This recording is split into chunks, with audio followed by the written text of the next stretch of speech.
ఇది Realme GT neo 2 అండి. ఇది మోడలు. ఇది ప్రాబ్లం ఏంటంటే డిస్ప్లే టచ్ బాగానే ఉంది, కానీ గ్లాస్ పగిలింది చూడండి కార్నర్లో. హెవీ బ్రేకే.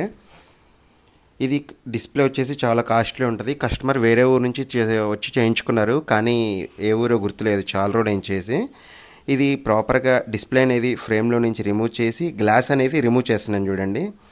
ఈ గ్లాస్ అనేది ఇలా సపరేట్ చేసిన తర్వాతకి ఈ గమ్ అంతా కూడా క్లీన్ చేస్తాను. ఈ మిగిలిపోయిన ఓసీఐ గమ్ ఉంది కదా, ఇదంతా కూడా క్లీనింగ్ అయిపోతుంది. క్లీనింగ్ అయిన తర్వాతకి మంచిగా దాన్ని క్లీన్ చేసేస్తే నీట్గా వచ్చేస్తుంది. డిస్ప్లే ఈ విధంగా ఉంటుంది. దీనికి ఈ పగిలిపోయిన డిస్ప్లే అన్నమాట, గ్లాస్ అన్నమాట. ఇది ఒక కొత్త గ్లాస్ వేసేసి లామినేషన్ చేశాను. ఇది ఫ్రేమ్లో అయితే ఫిక్స్ చేస్తాను చూడండి. ఎటువంటి బబుల్స్ ఏం రాలేదు, చాలా నీట్గా వచ్చింది.